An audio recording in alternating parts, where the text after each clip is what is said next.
topic of our lecture is multiplicative inverse of a complex number। इससे पहले हम लोगों ने कम्प्लेक्स नंबर के बारे में पढ़ा था, रियल और इमेजिनरी उनको डिस्कस किया था। फिर कम्प्लेक्स नंबर की हमने कंजुगेट ऑफ कम्प्लेक्स नंबर को भी पढ़ा था, absolute value of complex number को भी पढ़ा था।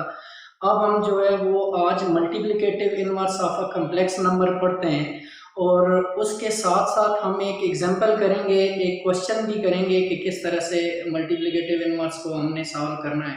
तो हम आते हैं अपने क्वेश्चन की तरफ। डियर स्टूडेंट्स, अब हम कम्प्लेक्स नंबर के मल्टीप्लिकेटिव इनवर्स को पढ़ने से पहले मैं थोड़ा सा रियल नंबर के बारे में आपको बता दूं। अगर 5 कोई रियल नंबर है, सपोज इसको अगर हम 1 से मल्टीप्लाई करें तो ये 5 ही आ जाता है। तो 1 is called multiplicative identity in a complex number।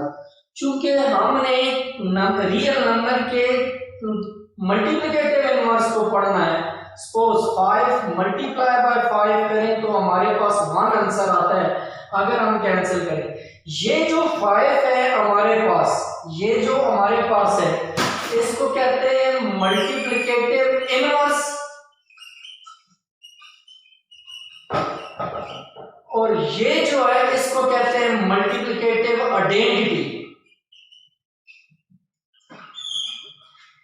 इसी तरह से अगर हमारे पास कोई रियल नंबर हो, सपोज हमारे पास 5 हो, 9 हो, इसके मल्टीप्लिकेटिव इनवर्स 1 अगर 9 होगा, क्योंकि इसको हम दोबारा से मल्टीप्लाई करें तो हमारे पास मल्टीप्लिकेटिव आइडेंटिटी आनी चाहिए। इसी तरह से कम्प्लेक्स नंबर के अंदर भी अगर ये z कोई कम्प्लेक्स नंबर है हमारे पास a प्लस बी आयोटा, तो इसका जो मल्टीप्लिकेटिव इनवर्स है उसको हमने z इनवर्स से डिनोट करना है। इसको कहते हैं multiplicative inverse of z। z inverse means multiplicative inverse of z। Let c plus d iota is a multiplicative inverse of a plus b iota, then the product of complex number and its conjugate, the product of complex number and its multiplicative inverse is always a multiplicative identity in a complex number। बेटा same जो हम पढ़ के आए, ये कोई complex number है, ये हमारे पास कोई कम्प्लेक्स नंबर है, ये उसका मल्टीप्लिकेटिव इनवर्स है या इनवर्स है। इसको अगर हम मल्टीप्लाई करें तो हमारे पास आंसर 0 1 प्लस 0 आयोटा आना चाहिए। मैंने डेफिनेशन के अंदर बताया था कि दिस नंबर इज कॉल्ड ऐसा कम्प्लेक्स नंबर जिसका रियल पार्ट 1 हो बट इमेजिनरी पार्ट 0। उस कम्प्लेक्स नंबर को हम क्या कहते हैं? Multiplicative identity in a complex number और यूनिट कम्प्लेक्स नंबर, इसका दूसरा नाम ये है। तो देखिए बेटा, इसको अगर हम सॉल्व करें, इसको लिखने का मेथड ये है, z is equal to a plus b iota. अगर कोई भी कम्प्लेक्स नंबर है तो then z inverse is equal to a divided by a plus a square plus b square comma minus b divided by a square plus b square. इसका एक ये formula method है, इससे हम लोग डायरेक्ट वैल्यू, a जो है वो रियल नंबर है, b जो है वो इमेजिनरी नंबर है, इसमें हम वैल्यू पुट करेंगे, ये हमारे पास मल्टीप्लिकेटिव इनवर्स देगा। इसी को हम इस तरह से भी लिख सकते हैं, z inverse is equal to a divided by a square plus b square. जब हम इसको खत्म करेंगे ब्रैकेट्स को तो minus b iota divided by a square plus b square. ये हम multiplicative inverse of a complex number को हम इस तरह से फाइंड करते हैं, या इसको सिंपल ट्रीन मैथमेटिकली आप लिख सकते हैं। z अगर कोई कम्प्लेक्स नंबर हो a प्लस b आयोटा, तो इसको लिखने का डियर स्टूडेंट्स तरीका ये है कि z inverse is equal to z conjugate divided by absolute of z square. ये आपके पास फार्मूला है जिससे आप किसी भी कम्प्लेक्स नंबर का मल्टीप्लिकेटिव इनवर्स हम लोग इस फार्मूले की मदद से फाइंड कर सकते हैं। फॉर एग्जांपल पास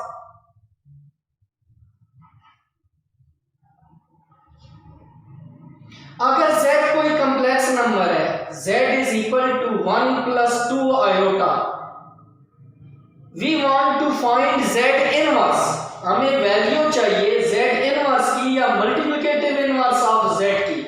तो डायरेक्ट मैं फॉर्मूले में वैल्यू पुट करता हूं, z inverse is equal to s z conjugate divided by z absolute का स्क्वायर। तो value of z is 1 plus 2 iota, इसका हमने कंजुगेट लेना है, और जो नंबर है इसको हमने 1 प्लस 2 आयोटा, इसका एब्सोल्यूट का हमने स्क्वायर लेना है। जब हम इसको सॉल्व करेंगे तो आपने जरा इसको देखना है,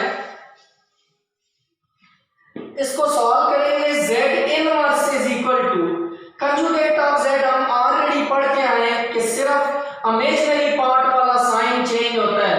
1 प्लस 2 आयोटा जब कंजुगेट ऊपर से बाहर रिमूव होगा तो सिर्फ आयोटा वाला साइन चेंज हो गया। एब्सोल्यूट हम ऑलरेडी पढ़ के आए हैं कॉम्प्लेक्स नंबर का, अगर z कोई कॉम्प्लेक्स नंबर हो a प्लस b आयोटा, तो z एब्सोल्यूट को लिखने का तरीका ये है a square plus b square, ये डिटेल में हम डिस्कस करके आए। तो इसी तरह से 1 का स्क्वायर, रियल पार्ट का स्क्वायर, इमेजिनरी पार्ट का स्क्वायर का होल स्क्वायर हम इसको लिख देंगे। ये इसके साथ कैंसिल, 1 माइनस 2 आयोटा, 1 प्लस 4, ये आपके पास बन जाएगा 1 माइनस 2 आयोटा, ये स्क्वायर रूट कैंसिल हो जाता है इसके साथ, ये आपके पास आ गया 5।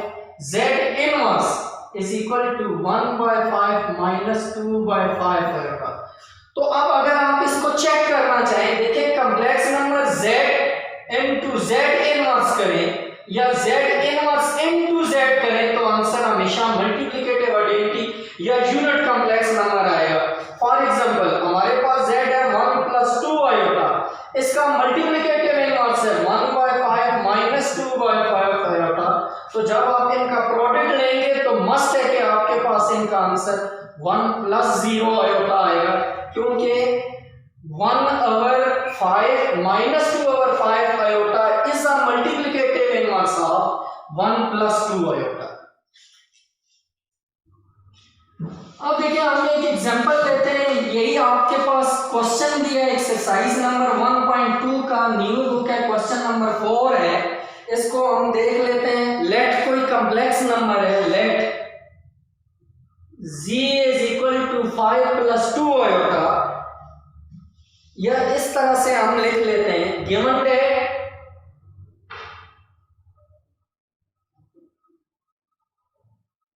z is equal to 5 plus 2 iota, first part है। शो दैट में हमें रिक्वायर्ड क्या है,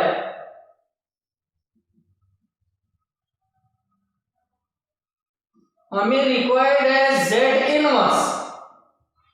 अब हम सॉल्यूशन पे आते हैं, मल्टीप्लिकेटिव इनवर्स सामने निकालना है।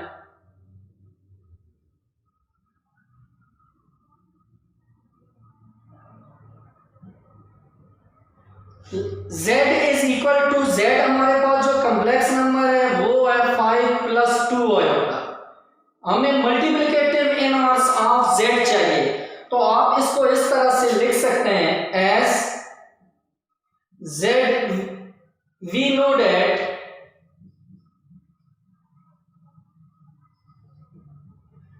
z inverse is equal to a divided by a square plus b square minus b divided by a square plus b square।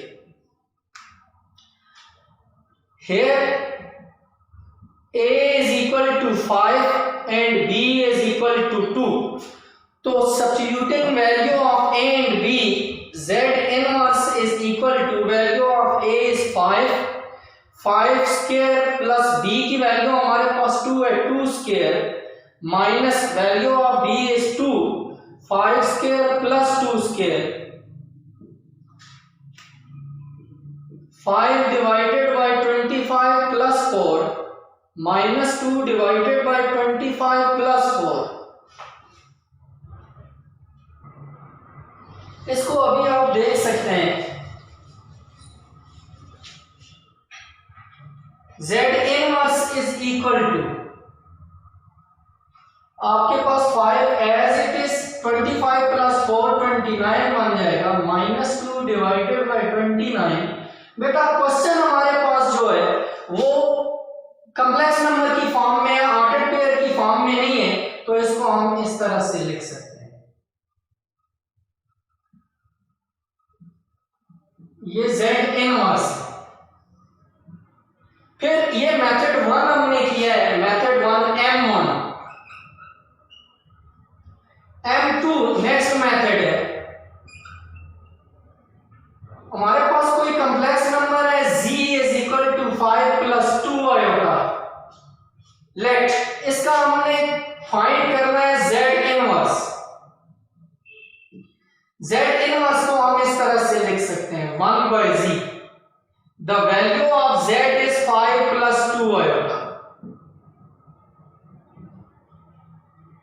जब आप इसको लिखेंगे, देखिए अब डिनोमिनेटर में आपके पास आयोटा आ गया, तो जब डिवीजन की फॉर्म में डिनोमिनेटर में आपके पास आयोटा आ गया, तो डिनोमिनेटर से आपने आयोटा को रिमूव करना है और इसके कंजुगेट से मल्टीप्लाई और डिवाइड करना है। By dividing and multiplying 5 minus 2 iota we get, तो z inverse is equal to 1 by 5 plus 2 iota multiply by 5 minus 2 iota divided by 5 plus 2 iota. बेटा एज इट इज, इसका आंसर जब आप numerator को numerator से, denominator को denominator से multiply करेंगे तो आपके पास आंसर यही आएगा।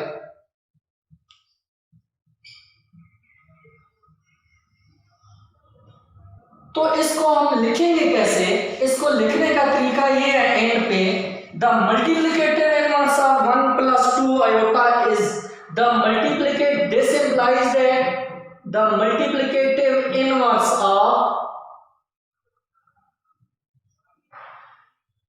5 plus 2 iota is 5 by 29 minus 2 by 29 iota, ये लिखने का तरीका है। अब इससे मैं आपको एमसीक्यूज करके दे देता हूं, अगर कोई क्वेश्चन आ जाए हमारे पास, let z is equal to 3 plus 4 iota, then z inverse is equal to, z inverse को हमने कैसे लिखना है, 3 minus 4 iota divided by 9, 3 plus 4 iota divided by 5, 3 minus divided by 25 iota number दी। तो सिंपल 3 मेथड मैंने आपको बता दिया है। z अगर कोई कॉम्प्लेक्स नंबर हो तो उसका इनवर्स निकालने का मेथड है z कंजुगेट डिवाइडेड बाय, ये सिंपल 3 मेथड है होल स्क्वायर। तो अगर आप देखें तो conjugate of 3 plus 4 iota 3 minus 4 iota, और अगर इसका लें एब्सोल्यूट वैल्यू अगर लें तो 9 plus 16, और ये स्क्वायर और स्क्वायर रूट कैंसिल हो जाते हैं, 3 डिवाइडेड बाय 25 minus 4/25 आयोटा, ये इस 3 plus 4 आयोटा का मल्टीप्लिकेटिव इनवर्स है। तो इसको आप मल्टीप्लाई भी करके देख सकते हैं। इसी तरह से आपके पास नेक्स्ट क्वेश्चन नंबर 4 का एक पार्ट है, ये आपकी होम असाइनमेंट है। ये आपके पास है 7 minus 9 आया, ये इसको सबसे पहले आपने ऑर्डर पेयर को कन्वर्ट करना है कॉम्प्लेक्स नंबर में, 7 minus 9 आयोटा।